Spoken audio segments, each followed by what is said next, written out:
Zonja e zotrinj, ju përshëndes nga Ditari orës 19 këtu na 2 CNN kundër zhvillimet kryesore do të ndiqni.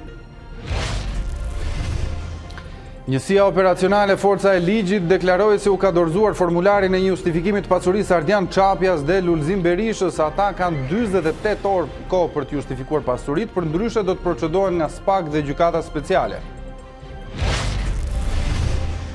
Juri Kim vizitoi Lulzim Bashën në selinë e Partisë Demokratike në takimin e parë zyrtar që pas marrjes së detyrës si ambasadore e Shteteve të Bashkuara të Amerikës, ku diplomati amerikan i kërkoi kreut Partisë Demokratike miratimin sa më shpejt të një kodi zgjedhor. Gjatë ditës, kreu i opozitës priti në takim delegacionin e Kongresit, autoriteteve lokale dhe rajonale të Evropës nga Këshilli i Evropës dhe më herët presidentin e Parlamentit Evropian David Sassoli. Franca jep sinjale pozitive për hapjen e negociatave. Qeveria e Parisit tha se do të mbështes një draft reform për mënyrën e menaxhimit të procesit të integrimit potencialisht, duke i hapur rrugën çeljes së bisedimeve me Tiranën dhe Shkupin. Gjatë minutave të Ditarit do të flasim për çështjet kryesore të aktualitetit, siç e shihni në ekran do të kemë në lidhje të drejtë për drejtë kolegët Marcela Karapanço dhe Armand Bajrami. Albin Kurti mori zyrtarisht detyrën si kryeministër i Kosovës. Për t'i dorëzuar postin nuk ishte Ramush Haradinaj, i cili përfaqësoi Kosovën si kryeministër në një vizitë në Amerikë. Organizata Botërore e Shëndetësisë deklaroi se aktualisht nuk ka një pandemi të koronavirusit. Numri i viktimave si pasojë e tij deri më tani ka shkuar në mbi 420, ndërsa të prekurit janë mbi 20.000.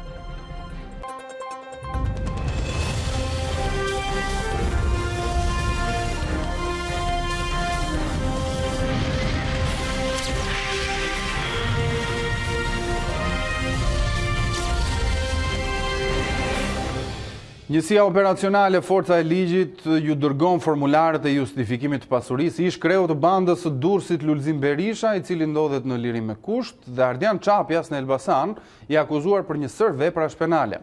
Ata kanë kohë 48 orë afat për të justifikuar pasurinë, ndryshe do të procedohen me sekuestrim.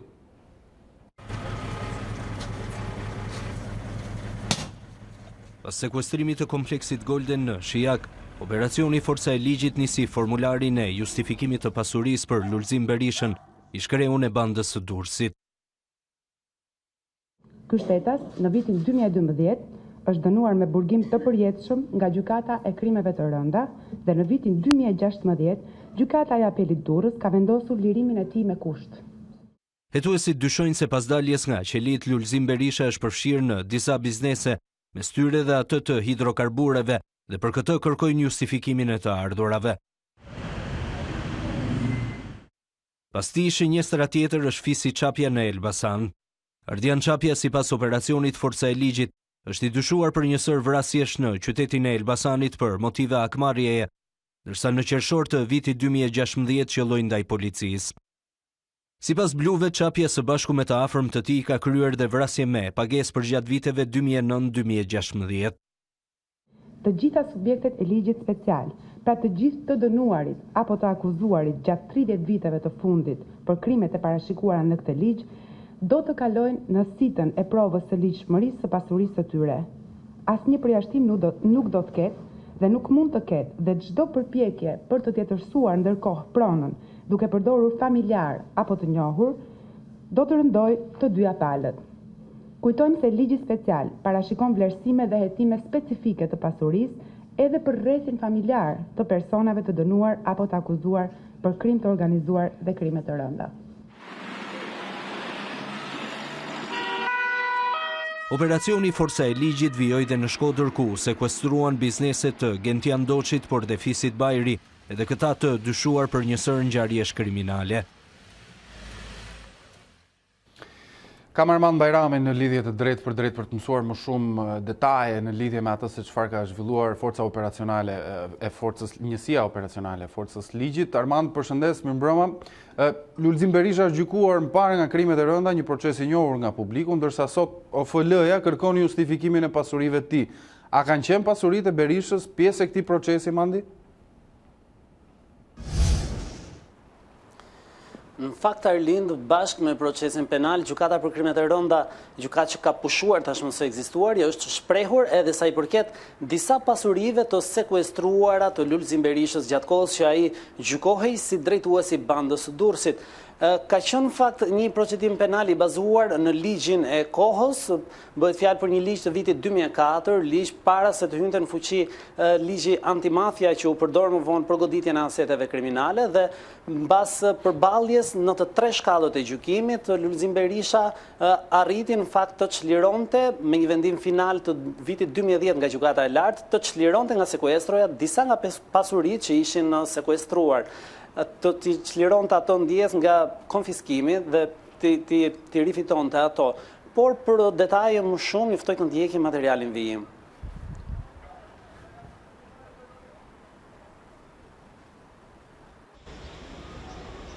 Pasuritë e Lulzim Berishës kanë kaluar një herë nëpër filtrat e drejtësisë, teksa gjykohej si drejtuesi i bandës së Durrësit në gjykatën për krimet e rënda, në një proces paralel e njëjta gjykatë vlerësonte kërkesat e prokurorisë për konfiskimin e pasurive të sekuestruara të tij, që dyshoheshin si të krijuara nga aktiviteti kriminal. Në filtra kaluan pasurinë në emër të tij, të bashkëshortes, të motrës si dhe të ish deputetit Hazir Gashi, me të cilin familja Berisha kishte një marrëdhënie kontraktore, sipas së cilës përfitonte 33 apartamente, dyqan dhe garazhe në një pallat të ndërtuar prej kompanisë së Gashit në truallin e tyre. Në shtator 2009, shkalla e parë e krimeve vendosi të kalojë në pronësi të shtetit 2.5 hektar truall të Lulzim Berishës, që gjendeshin në Durrës dhe rrethina. Ndërkohë 33 apartamente, dyqani dhe disa garazhe të baraz vlefshme me 25% të vlerës së pallatit të ndërtuar nga kompania e ish deputetit Gashi u çliruan nga sekuestroja. Ky vendim u prish nga apeli i krimeve të rënda, i cili i kaloi të gjitha pasuritë e sekuestruara të Berishës dhe familjarëve në llogari të shtetit, por çështja u dërgua prej tyre në gjykatën e lartë. Në shkurt 2010, një kolegj penal i kësaj gjykate vlerësoi se vendimi i apelit duhej prishur dhe la në fuqi vendimin e shkallës së parë të krimeve, që i konfiskoi Berishës vetëm 2.5 hektar tokë. Në procesin penal, Lulzim Berisha u dënua përfundimisht me 25 vite burg për llogari të krimeve të kryera si drejtuesi i bandës së Durrësit. Ai u lirua me kusht në vitin 2016. Armand, letra ndaj Lulzim Berishës i ka shkuar atij për pasuritë që tashmë i kanë shpëtuar konfiskimit apo për pasuritë të tjera? Në fakt, Arlin, këto pasuri janë një gjë e gjykuar pasi kanë kaluar në filtrin e pastërtisë në të tre shkallët e gjykimit, por derisa operacioni Forca e Ligjit ka trokitur ditën e sotme në derën e Lulzim Berishës për t'i kërkuar deklarimin e pasurive të reja, besojmë se nga ana e këtij operacioni janë ngritur dyshime për pasuri të reja që mund të jenë siguruar në veprimtari të jashtëligjshme. Gjithsesi, do duhet të presim mbi deklaratën që do të bëjë vetë Lulzim Berisha dhe më vonë edhe veprimet që do të ndjek operacioni Forca e Ligjit. E qartë, unë të falenderoj për këtë pasqyrë dhe këto detaj, ishim me kolegun Armand Bajrami. Testi poligrafit për antarët e Byros Kombëtare të Hetimit ka mbritur në Shqipëri një financim i ambasadës amerikane në vendin tonë. Testi së vërtetës do të aplikohet në të ardhmen edhe për efektivët e policisë në mënyrë periodike. Testi i poligrafit apo siç njihet ndryshe testi së vërtetës është gati. Të parët që do t'i nënshtrohen janë kandidatët për drejtorin e Byros Kombëtare të Hetimit, e më pas të gjithë ata që do të kandidojnë për hetues pranë BK-s.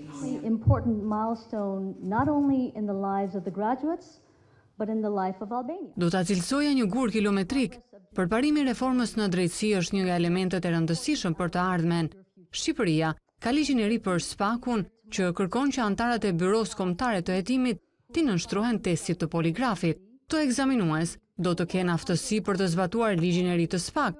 Ata janë një tjetër armë në arsenalin e Shqipërisë për të luftuar korrupsionin dhe për të zbatuar shtetin ligjor. Ministri i Brendshëm Sandër Leshaj tha se do të donte që testi i poligrafit të niste nga vetë ai, ndërsa më tej u ndal tek operacioni Forca e Ligjit. Synon një goditje vendimtare kundër krimit të organizuar, kryesisht në një pikë që historikisht është konsideruar si një lloj tabuje e paprekshme. Shterrimi i financave kriminale, konfiskimi i pasurive dhe aseteve kriminale dhe shkatërrimi i modelit të biznesit kriminal janë objektivat madhore të kësaj përpjekje. Lisha i tha se testi do të përdoret në të ardhmen dhe për rekrutimet në policinë e shtetit, Gardën e Republikës dhe shërbimin për çështjet e brendshme dhe ankesat. Ka qenë një ditë e ngjeshur sa i takon zhvillimeve politike dhe kryesisht pjesës së opozitës, për të cilat ne do të kemi një komunikim të drejtë për drejtë me kolegen Marcela Karapancho. Marcela, të përshëndes. Mirëmbrëma. Atëherë, zoti Basha ka pasur një agjend të ngjeshur gjatë ditës sotme dhe ka pritur në zyrë disa nga përfaqësuesit ndërkombëtar. Çfarë kishte në fokus të këtyre takimeve? Ka qenë një e martë shumë e ngjeshur për kryedemokratin Lulzim Basha kjo e sotmja, për sa kohë ka pasur takime me zyrtarë të lartë ndërkombëtar në Selin Blu. Duke nisur që me takimin në fakt të ambasadores re të Shteteve të Bashkuara të Amerikës, kur është bërë edhe prezantimi i parë me të, duket se çështja e krizës politike, por edhe reforma zgjedhore kanë qenë në fokusin kryesor. Zoti Basha, madje ndër rreshtat të tjerë, ato çfarë pak deklaroi për gazetarët, tha se për gjatë ditëve në vijim pritet të ketë zhvillime të tjera politike të ditës. Ndaj do të duhet parë me vëmendje se për cila zhvillime referohet zoti Basha, nëse do të ketë zhvillime me denoncime të reja që do të vinë nga Selia Blu për kryebashkiakët e majit, sikurse kemi parë ditët e fundit, apo do të ketë zhvillime të tjera që lidhen me dialogun e mëtejshëm të tryezës së reformës zgjedhore. Megjithatë, Yuri Kim nuk ka qenë e vetmja që ka ngjitur shkallët e Selisë Blu, pasi edhe presidenti i Parlamentit Evropian Sassoli ka qenë në një takim me kryedemokratin Lulzim Basha, duke qenë edhe fundi vizitës së tij 2 ditore në Tiranë, ku sigurisht integrimi dhe çështjet e politikës së ditës në Tiranën zyrtare kanë qenë në fokus të këtij takimi. Për më tepër, ju ftoj të ndiqni një material të përgatitur nga kolegja Elona Gjulbe. E marta ishte një ditë e ngjeshur për Lulzim Bashën. Ambasadores së Shteteve të Bashkuara të Amerikës ju prezantua zyrtarisht, kreu i PD-s i garantoi angazhim në zbatimin e reformave dhe zgjidhjen e krizës politike. Pas takimit me të, Basha paralajmëroi zhvillime politike në ditët në vijim. Do të jetë plot me lajme, me prioritete, me zhvillime, por një gjë ju siguroj, gjithçka që po bëhet për të shërbyer një qëllimi që shkon përtej Partisë Demokratike dhe Opozitës, qëllimit për t'i dhënë shqiptarëve një rrugë shprese dhe dalje nga kriza. Ndërsa ambasada e Shteteve të Bashkuara njoftoi se Kim ka kërkuar që palët qëndrojnë në tryezë të përfundojnë reformën zgjedhore. Diplomati amerikane ishte e fundit të një serie takimesh me ndërkombëtarët në selinë e PD-s. Angazhimin për zgjidhjen e krizës politike Basha ja shprehu më herët dhe David Sassolit, presidentit të Parlamentit Evropian. Partia Demokratike dhe Opozita e Bashkuar po bën gjithçka që aspirata e qytetarëve shqiptar për hapjen e negociatave me Bashkimin Evropian të bëhet realitet sa më parë. Bashkimi Evropian dhe respektimi i vlerave europiane është e ardhmja e vetme e Shqipërisë, pavarësisht krizës që vendi po kalon. Ndërsa me delegacionin e Kongresit të Autoriteteve Rajonale të Këshillit të Europës, diskutimi u fokusua kryesisht tek 30 qershori i shkuar, reforma zgjedhore dhe ajo territoriale. Megjithatë, ndërkombëtarët nuk kanë qenë të vetmit që kanë vizituar Selin Blu sot. Lulzim Basha priti dhe aleatët e tij apo jo. Çfarë qëllimi ka patur kjo mbledhje, Marcela? Po Arlin, ka qenë një mbledhje në fakt e thërritur nga vetë aleatët historik të Partisë Demokratike për të diskutuar dhe për t'i paraqitur në tryezë një propozim të ri kreut të Partisë Demokratike Lulzim Basha. Bëhet fjalë për një formulë të re që pritet të maksimalizojë votën e partive të vogla në zgjedhjet e ardhshme dhe nëse edhe tryeza e thirrur dhe që tashmë edhe opozita jashtëparlamentare bën pjesë së bashku me opozitën në parlament, por dhe me mazhorancën nuk do të prodhojë një ndryshim të sistemit zgjedhor, duket se aleatët e vegjël e kanë menduar një formulë. Të paktën burime për A2 CNN kanë konfirmuar se Partia Republikane, Partia Agraria Ambientaliste, PPD1 dhe Partia Demokristane kanë propozuar një formulë të re për regjistrimin si koalicione në zgjedhje. Bëhet fjalë për 2 ose 3 partia apo më shumë që mund të regjistrohen në një sigël të përbashkët në mënyrë që të maksimalizohet vota. Po të njëjtat burime Arlind pohojnë se ky prezantim, edhe pse është ende në diskutim dhe aleatët historik po e bëjnë këtë propozim së parit e kryedemokrati Basha, ky i fundit mësohet të jetë shprehur në mbledhjen e zhvilluar deri në orët e pasdites së sotme se do ta shoh këtë propozim dhe do ta diskutojë me demokratët për të pasur më tej edhe vijshmërinë e diskutimit me aleatët e tij. Pikërisht pra bëhet fjalë për ato vota të cilat partitë e vogla, aleatët e Partisë Demokratike, por edhe aleatët e tjerë në rast e koalicionesh me formulën ekzistuese i humbasin votat e tyre. Ato ato shkojnë dhe rreshtohen në listën e partisë më të madhe të koalicionit, duke humbur kështu edhe vota në elektorat. Këto vota, të cilat nëse do të merreshin në rang kombëtar, mund të përktheheshin edhe në mandate, duket se po i çojnë këta aleat të vegjël të Partisë Demokratike drejt këtij propozimi të ri që pritet të diskutohet dhe të jetë pjesë e takimeve të tjera që aleat do të kenë në ditët në vijim, por gjithmonë përpara se tryeza reformës zgjedhore të mbyllet më 15 mars. Falenderoj, ishim me Marcela Karapanço. Delegacioni i nivelit lartë të Kongresit të Autoriteteve Lokale dhe Rajonale të Këshillit të Evropës i nisi takimet sot me presidentin Ilir Meta. Zyrtarët e lartë ndodhen në Shqipëri në një mision faktmbledhës lidhur me situatën e demokracisë në vendin tonë dhe veçanërisht pas zgjedhjeve të qershorit kaluar.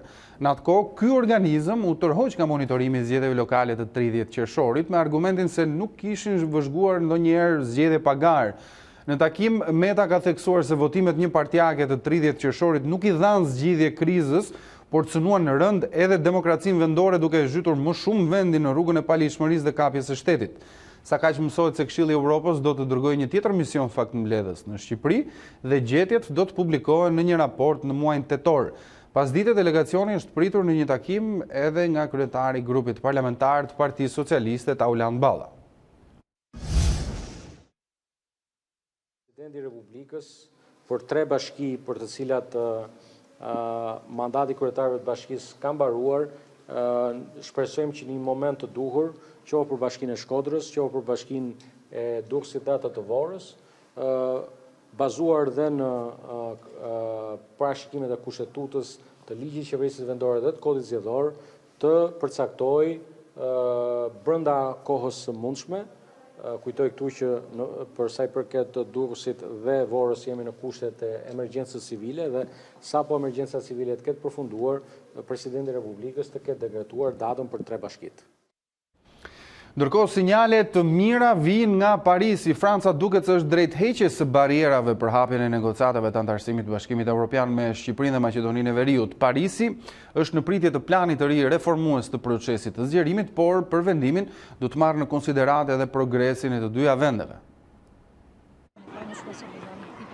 Sinjale pozitive vijnë nga Franca sa i përket negociatave të antarësimit me Shqipërinë dhe Maqedoninë e Veriut. Qeveria e Parisit tha se do të mbështesë një draft reform për mënyrën se si Bashkimi Evropian do të menaxhojë negociatat me shtetet kandidate, potencialisht duke i hapur rrugën çeljes së bisedimeve me Tiranën dhe Shkupin. Sipas asaj që raporton media ndërkombëtare Politico, ministria franceze për BE-n, Amélie de Montchalin, kërkon që reforma të adoptohet përpara se të jepet drita jeshile për të dyja vendet muajin e ardhshëm.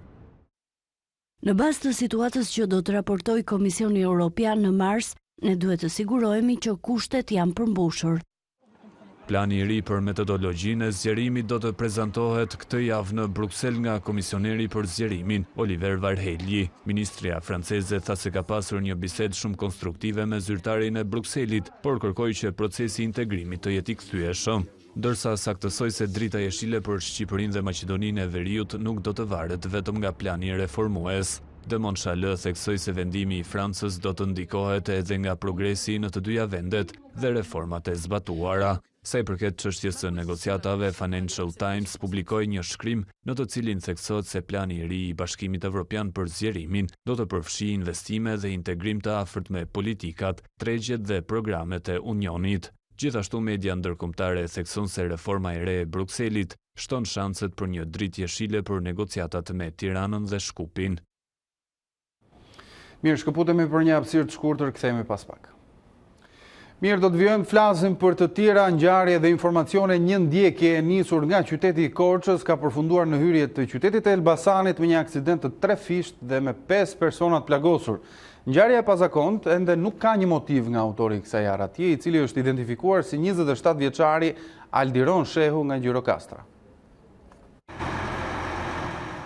Një ndjekje e denjë për filma aksion ka ndodhur mëngjesin e kësaj të marte në qytetin e Elbasanit. 2 makina policie, njëra me targa private dhe tjetra me logo policie, ishin vënë në ndjekje të një autoveture tip Volkswagen, Passat me targa greke, e cila kishte refuzuar t'i ndalonte postbllokeve të policisë që në qytetin e Korçës, duke refuzuar urdhrin e uniformave blu edhe në Pogradec dhe Librasht. Mëtej ai ka vazhduar me shpejtësi në drejtim të Elbasanit. Dëshmitarët okulare janë shprehur se mes ndjekësve dhe policisë janë kryer manovra të rrezikshme në rrugë dhe nga autovetura Volkswagen janë hedhur në rrugë kunja shpuese për të shmangur ndjekjen e policisë duke u shpuar gomat. Në hyrje të qytetit e Elbasanit, policia kishte ngritur një post blok në unazën jugore, ku mjeti Volkswagen ka humbur kontrollin duke u përmbysur në rrugë. Më pas ai ka përplasur dhe 2 autovetura të tjera. Përpasoj u plagosën 4 persona që ndodheshin në automjetet e tjera dhe mes të plagosurve është dhe një punonjës policie, ndërsa drejtuesi i mjetit që ndiqej nga policia është arrestuar. Ai është 27 vjeçari Aldiron Sheu, i cili ende nuk dihet se pse kishte refuzuar t'i ndalonte policisë, ndërsa më parë ky shtetas ka patur edhe incidente të tjera të ngjashëm. Në autoveturën e tij policia nuk ka gjetur asgjë të kundralishme, përveç disa targave të automjeteve të tjera. Ndërkohë në vendngjarje, përveç uniformave blu, ka mbritur edhe vetë drejtuesi i prokurisë së Elbasanit Kreshnika Jazi, ndërsa është ngritur një grup i posaçëm hetimor për zbardhjen e plotë të kësaj ngjarje, e cila fatmirësisht përfundoi vetëm me të plagosur dhe dëme materiale.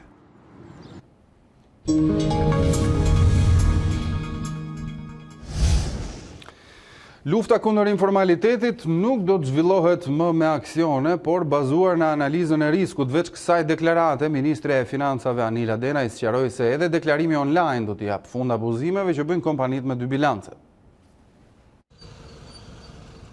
Koha e aksioneve të tatimeve tek bizneset ka përfunduar, teksa ka pranuar korrupsionin me administratën tatimore. Ministri e Financave dhe Ekonomisë Anila Denaj ka deklaruar se subjektet do të kontrollohen vetëm mbi bazën e analizës së riskut. Prej fillimit vitit jemi përpikur të shkëputemi nga konteksti i aksioneve dhe vendosjes në fokus jo të inspektimeve rutinore gjeografike, por në bazë risku.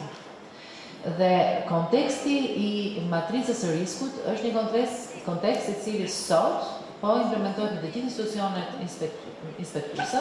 Verifikimet më të fundit të javës kaluar, kemi kontekste në raport me dhe denoncim në raport me rrushpetin, që i është dhënë dhe inspektorëve dhe vjen nga 2 palët, dhe inspektorët që flasin për biznesin dhe biznesi flet për inspektorët. Pra, ky fenomen vazhdon, mund të themi që është eliminuar.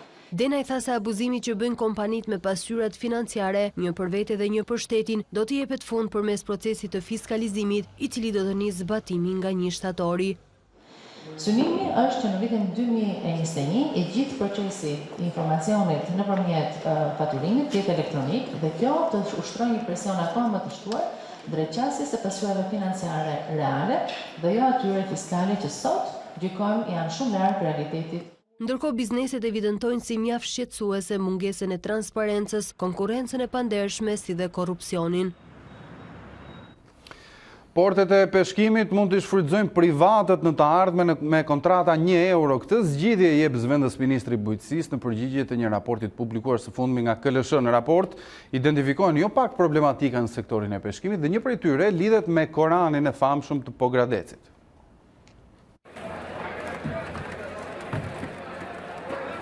Situata e peshkimit në Shqipëri ka problematikat shumta sipas kontrollit të lartë të shtetit. Ai publikoi këtë raport 2 javë më parë, ndërsa zëvendës Ministri i Bujqësisë Roland Kristo u jep përgjigje disa prej këtyre shqetësimeve. Portet e peshkimit dhe gjendja e flotës së anijeve ishin disa prej gjetjeve të raportit. Portet e peshkimit në vendin tonë menaxhohen në mënyrë jo efektive dhe kanë probleme të dukshme në infrastrukturë, nuk kanë kapacitetet për të gjithë flotën e peshkimit. Zgjidhja sipas ministrisë janë privatët. Për 20 vjet ai subjekt që do të investojë për të ndërtuar një kantier për riparimin e anijeve të peshkimit do të marrë një pjesë të portit për ta ndërtuar me kontratën €1 kontrata. 85% të peshqve që me vlerë tregtare në të gjithë mesdheun janë ose të mbi peshkuar ose vazhdojnë të jenë në mbi peshkim. Një tjetër pikë e raportit të KLSH-s ishte edhe Korani Pogradecit. Ekonomitë e rritjes së rasatit të Koranit në Lindë dhe Krapit në Zvezdë nuk furnizohen mjaftueshëm me ujë dhe cilësia e tij nuk është në parametrat e duhura. Vitin e kaluar, Ministria realizoi hedhjen e 1.5 milion rasatëve të Koranit në liqen, për të cilët Kristo thotë se janë nga 3 gram secili dhe kanë 90% shanse mbijetese, ndërsa për ujin ai shton se janë burime afro 60 vjeçare. Është ndërtuar që vitin 1964. Ato burime uji kanë qenë, ne nuk mund të marrim të gjejmë burime të tjera. Një sqarim vjen edhe nga peshkatarët atje. Si çdo vit jemi në periudhën e ndalimit të gjëtisë të Koranit, në 1 mars pastaj hapet peshkimi. Parashikon bllokimin të mjetit, të motorit dhe të mjetit, si dhe vendosin në mbi 3 milion lekë. në periudha shumimi. Për sa i përket gjetjeve të tjera të raportit, Kristo pranoi problematikën me Inspektoratin e Peshkimit, ndërsa shtoi se do të investohen 300.000 euro dhe do të blihen 2 anije patrulluese. Pas një ceremonie solemne, Albin Kurti mori zyrtarisht detyrën e kryeministrit Kosovës. Zëvendës kryeministri i parë Bexhet Pacolli bëri dorëzimin e detyrës në mungesë të Ramush Haradinajt, ndërsa Kurti mbajti dhe mbledhjen e parë të qeverisë. Albin Kurti tashmë është zyrtarisht kryeministri i Kosovës pasi mori detyrën me një ceremoni solemne në godinën e qeverisë në Prishtinë. Por për t'i dorëzuar postin nuk ishte i pranishëm ish kryeministri Ramush Haradinaj, detyrën e të cilit e përfundoi Bexhet Pacolli, ish zëvendës kryeministri i parë. Kurti i bëri hapat e para drejt qeverisë duke shkelur në tapetin e kuq dhe nën interpretimin e himnit shtetëror të Kosovës. Kryeministri i ri u përshëndet edhe nga garda ceremoniale e ushtrisë së Kosovës që ishin rreshtuar për nder të tij. Pas ceremonisë u zhvillua dhe një takim mes Kurtit dhe ish zëvendës kryeministrit Pacolli në ambientet e kabinetit të kryeministrit. Aty u bë dorëzimi dhe pranimi zyrtari i detyrës. Kurti nuk humbi kohë dhe menjëherë mbajti mbledhjen e parë të kabinetit të ri dhe lëshoi një porosi për ministrat e tij. 100 ditët e para do të jenë ditë të zëna me angazhim e përkushtim maksimal. Karrigat i kemi, por jam i bindur se më shumë do të rrim në këmbë për shkak të punëve të shumta që na presin. Ndër të tjera theksoi se kjo qeveri duhet të jetë gjithmonë në shërbim dhe pasqyre popullit. Ramush Haradinaj mungoi në dorëzimin e detyrës së kryeministrit pasi ndodhet në Shtetet e Bashkuara të Amerikës. Me anë të një postimi në rrjetin social Facebook, ai bëri me dije se përfaqësoi Kosovën në Senatin Amerikan në një forum me temën kërcënimet ndaj sigurisë. Haradinaj theksoi se Prishtina i ka rezistuar ndikimit Moskës dhe Pekinit në sistemet e komunikimit. Kosova nuk ka rënë pre e kësaj influence pasi ka refuzuar investimet kineze dhe ruse, veçanërisht ka refuzuar kompanitë kineze në fushën e telekomunikimit dhe 5G-s, shprehet Haradinaj që përfaqësoi Kosovën si kryeministër, pavarësisht se kjo detyrë ju kalua zyrtarisht sot Albin Kurtit. Qeverin Kurti e presin sfida shumë të vështira, thekson analisti dhe bashkëhartuesi i Kushtetutës së Kosovës Mazlum Baraliu. Për mikrofonin e A2 CNN ai foli edhe për marrëdhëniet me Shqipërinë, si edhe për dialogun me Serbinë. Koalicioni mes lëvizjes vetëvendosje dhe lidhjes demokratike të Kosovës ka premtuar ndryshime të mëdha. Megjithatë, analistët parashikojnë se qeverinë e re e presin shumë detyra të vështira.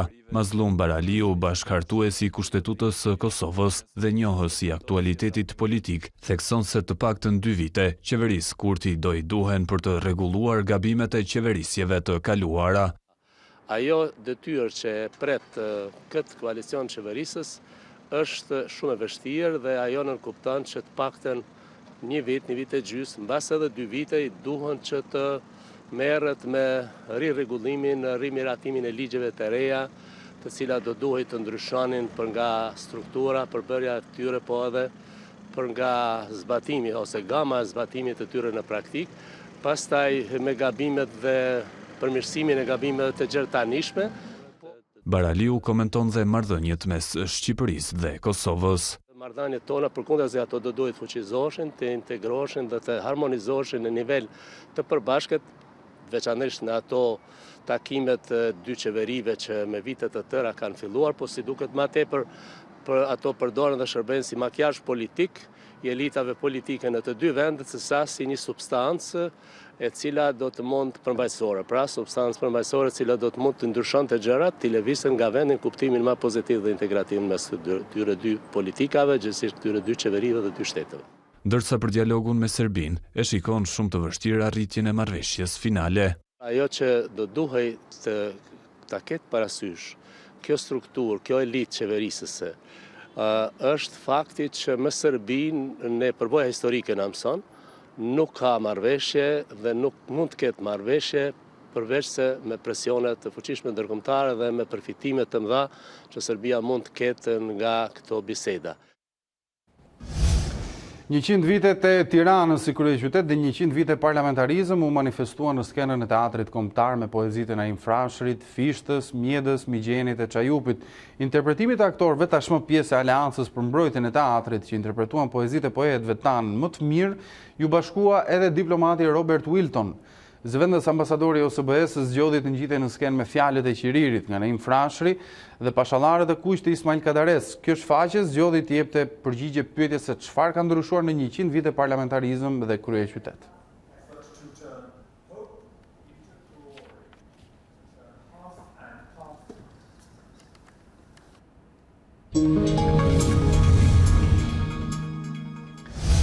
Nuk ka ende një pandemi të koronavirusit, tha Organizata Botërore e Shëndetësisë në një deklaratë sot. Numri i viktimave ka arritur në mbi 420, ndërsa Kina pranoi për herë të parë se ka pasur tëmeta dhe mangësi në kundërpërgjigje ndaj virusit. Nuk është ende një pandemi ajo e koronavirusit vdekje prurës kinez që ka alarmuar botën. Lajmin e dha Organizata Botërore e Shëndetësisë, e cila theksoi nevojën e refuzimit të thashethemeve të pabaza lidhur me virusin. Pandemia nënkupton përhapjen barbotërore të një sëmundje të re sipas OBSH-s. Currently, we are not in a pandemic. Aktualisht nuk jemi në pandemi, kemi të bëjmë me një epidemi me shumë vatra dhe ne do të përpiqemi të shuajmë transmetimin në secilën nga këto vatra. Numri i viktimave i tekaloi 425, ndërsa rastet e konfirmuara janë më shumë se 20.000 në 26 shtete rreth botës. 2 vdekje janë shënuar jashtë Kinës në Hong Kong dhe Filipine. Ndërkaq mësuesi 635 pacientë janë trajtuar me sukses kundër koronavirusit në Kinë dhe vetëm gjatë 24 orëve janë regjistruar 160 raste shërimesh. Lidershipi kinez raportoi tëmeta dhe mangësi në reagimin e vendit ndaj epidemisë vdekje prurse të koronavirusit. Pohimi i rrallë erdhi nga Komiteti i Përhershëm i Byros Politike, i cili bëri thirrje për përmirësim të sistemit të menaxhimit të emergjencave. Autoritetet janë akuzuar për nënvlerësimin e virusit në fillimet e epidemisë dhe në disa raste për fshehje të informacionit. Shumë shtete po riadhësojnë qytetarët e tyre dhe kanë mbyllur kufijt për ata që kanë qenë në Kinë gjatë 14 ditëve të fundit. Një anije kroçer me rreth 3700 pasagjerë në bord është vënë në karantinë në portin e Yokohamas në Japoni. Pas zbarkimit të një pasagjeri në Hong Kong, i cili rezultoi pozitiv ndaj koronavirusit, të paktën 8 të tjerë kanë shfaqur simptomat e infeksionit. Imazhe dhe video të regjistruara nga agjencia e lajmeve Reuters tregojnë punonësit e shëndetësisë me maska dhe veshje plastike teksa ecin korridoret e boshatisura të anijes me turistë. Pasagerëve u kërkua që të qëndrojnë në dhomat e tyre, ku do t'i nënshtrohen një pyetësori dhe më pas kontrollit të temperaturës. Deri tani në Japoni raportohet se janë konfirmuar 20 raste me koronavirus, 17 prej të cilëve kishin udhëtuar në Wuhan.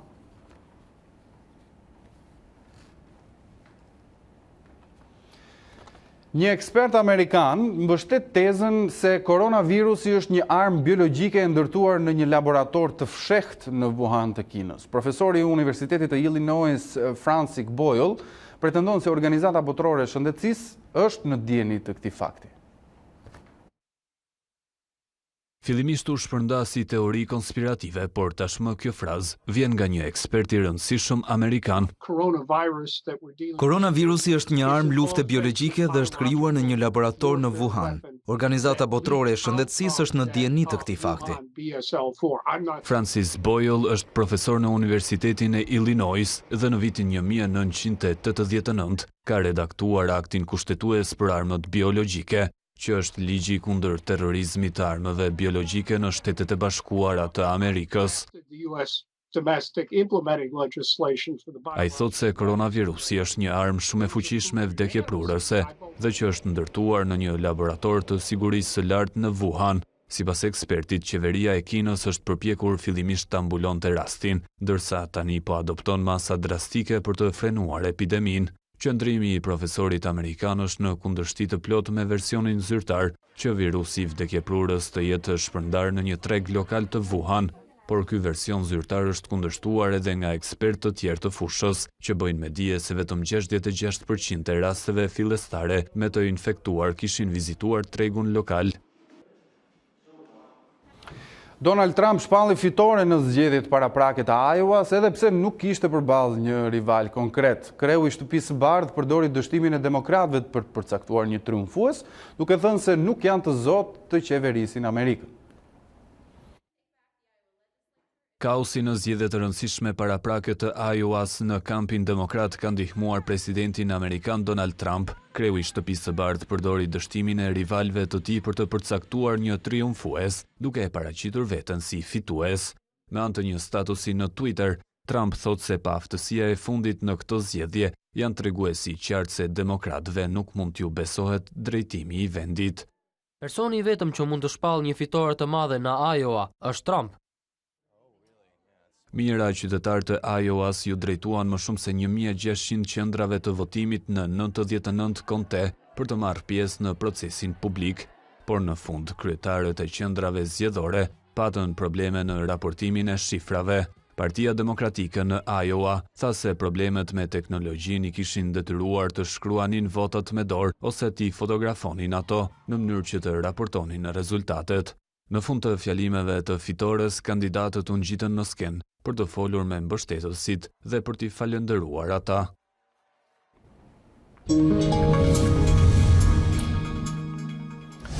Pas përfshirjes në skuadrën e parë në përgatitjet për Kupën e Mbretit, Rej Manaj ka marrë një tjetër thirrje edhe më të rëndësishme nga trajneri i Barcelonës Quique Setien. Futbollisti përfaqësues shqiptare është bërë zyrtarisht pjesë e listës së Barcelonës me lojtarët që do të aktivizohen në Champions League. Manaj së bashku me 2 të rinj të tjerë nga skuadra e dytë e katalanasve do të kenë shansin e artë për të debutuar në kompeticionin më të rëndësishëm të klubeve. Sulmuesi Kuqezi së bashku me futbollistët e tjerë janë bashkuar skuadrës së parë pasi në Europë tek Barcelona B aktivizohen futbollistë deri në moshën 21 vjeçare. Rej Manaj troqi fundjavën që lan pas duke u bërë protagonist me gol dhe duke u ndëshkuar me karton të kuq në ndeshjen e kampionatit. Fitoria në Gjirokastër i ktheu disi qetësinë tek kampionët e Partizanit, të cilët po kalonin një periudhë as pak të mirë në javët e fundit në kampionat. Atmosfera pozitive është rritur edhe më shumë ditën e sotme, teksa në kampin e kuq festohet dita e themelimit të klubit. 74 vite më parë mori jetë Partizani, skuadra kryeqytetase e futbollit, e cila fitoi 16 tituj kampion, 15 kupat të Shqipërisë, 3 superkupa dhe 1 kupë ballkanike. Kampionët kujtuan 4 shkurtin e 1946 në rrjetet sociale, duke marrë urime të shumta nga ndjekësit. Festa padyshim kërkohet mbyllet me një fitore tjetër në fundjavë, ndërsa Partizani do të pres flamurtarin në Selman Stermasi. Ishte viti 1933 kur nisën përpjekjet e para të Shqipërisë zyrtare për të mbrojtur hebrejt kudo në Europë që kanoseshin deri në vdekje. Dokumentet pa ekspozuara më parë, kërkesa diplomatike, por edhe portrete njerëzore i gjeni nga sot në qendrën kod të kryeministrisë. Fëmijë të shpëtuar nga torturat naziste, familje hebreje të arratisura nga vdekja dhe shqiptar që i hapën dyert atyre, janë fytyra e ekspozitës së fundit të çelur në kryeqytet. Portretet e kësaj historie që rrëfet përmes fotografive të realizuara nga Norman Gershman bëhen bashkë me dokumente që rrëfejnë përpjekjen qytetare, por edhe zyrtare të shqiptarëve që shpëtuan një pak hebrej nga furrat e vdekjes. Kjo është një copë historisë shqiptare që na bën krenar vazhdimisht dhe kemi për çfarë tregojmë, është një vlerë që nuk është imponuar, vjen normalisht biologjikisht tek shqiptarët dhe është trashëguar në gojëdhënat e saj. Dokumentat flasin, librat e historisë tashmë kanë nisur të bëhet pjesë edhe ky moment i rëndësishëm. Gjithsesi të tilla ekspozita që shumë kanë të hapur për publikun dhe ne kemi ekspozuar dokumenta origjinale, autentike, ku vizitorët do përballen me fakte reale, normalisht që bëjnë vetëm mirë, sidomos për bërizin e ri, i cili kërkon të di dhe të jetë krenar pse jo, përpara arsit e vet për këtë moment që sot bota e vlerëson maksimalisht. Por dokumentet më të veçanta të kësaj ekspozite flasin jo vetëm për shpëtimin e hebrejve, por edhe për sigurimin e të drejtave të tyre, siç janë oraret e punës, shërbesat apo rritet e tyre fetare. Do dohet veçoja një dokument në praktikë të dytë botërore të ambasadorit ministrit fuqiplot në Berlin, Rauf Fico, i cili bën të qartë qeverisë shqiptare, nuk ishte lehtë as për qeverinë shqiptare asaj kohe, ndodhi në presionin e Italisë fashiste në praktikë të dytë botërore, i bën të qartë që hebrejt ndodheshin në Gjermani, ndodheshin në kushte të përsekutimit dhe qasti nga qast ata mund të pësonin rrisqe të ndryshme, prandaj impononte që me shpejtësi të jepeshin vizat që të bëjë mundur kalimin në Shqipëri, sikurse edhe një informacion tjetër ku për punët e mbrëmshme të shtetit shqiptar, vjen nga arkivi i shtetit, ku shteti shqiptar bën kujdes që të njiheshin të drejtat që ata kishin brenda territorit shqiptar. Ekspozita do të jetë e hapur për publikun çdo pasdite deri më 17 shkurt. Mirë, mësojmë tani nga Tanja Porja se si do të jetë moti në vijim. Mbrëmja të nderuar shikuesë, dy CNN letnjime me motin në vijim. Mbrëmja dhe nata sjellin stuhi të fuqishme të erës dhe rreshi në pjesën më të madhe të territorit shqiptar. Pritën rreshje dëbore kjo, jo vetëm në zonën malore, por pjesërisht dhe në zonat e ulta, ndërkohë vijojnë rreshjet e shiut në zonat bregdetare. Kjo situatë do të vijojë deri mesditën e nesërme, ndërkohë orët e para të ditës së nesërme do të vijojnë kryesisht me rreshje dëbore në lindje dhe në juglindje. Mesdita e së mërkurës dhe në vijim sjell gradualisht kthjellim të kushteve të motit në të gjithë territorin shqiptar. Për sa i përket temperaturave, ato do të ulen ndjeshëm sonte gjatë natës, por edhe gjatë ditës së nesërme, duke bërë që minimumi të ulet në -6 gradë Celsius, kjo në zonat e thella në veri lindje, ndërkohë kemi një maksimum prej 10 gradë Celsius, kjo në jugperëndim të territorit shqiptar. Edhe kontinenti evropian për ditën e nesërme do të vijojë me kthjellime në pjesën më të madhe të kontinentit dhe kryesisht në zonat perëndimore, ndërkohë kemi sërish stuhi dhe rreshje të dëndura të dëborës, pjesërisht në zonën e Alpeve, por kryesisht në Europën juglindore. Edhe Ballkani mbetet nesër në kushtet e rreshjeve të dëndura të dëborës. Temperatura do të ulen në pjesën më të madhe të kontinentit evropian, duke zbritur deri poshtë në veriun e Afrikës me temperatura shumë të ulta, ndërkohë vijojnë maksimumet mbi 20 gradë Celsius, kjo në gatishtullin iberik. Ky është informacioni i motit për ditën e nesërme këtu në A2 CNN. Bashkë mirupafshim. Këto kanë qenë informacionet e fundit për ditarin e mbrëmjes këtu në A2 CNN. Ndër të tjera u kujtoj të klikoni faqen tonë të internetit a2cnn.com, ku do të gjeni detaje nga zhvillimet e fundit nga vendi, rajoni dhe bota. Unë ju falenderoj për vëmendjen, ju uroj një natë qetë.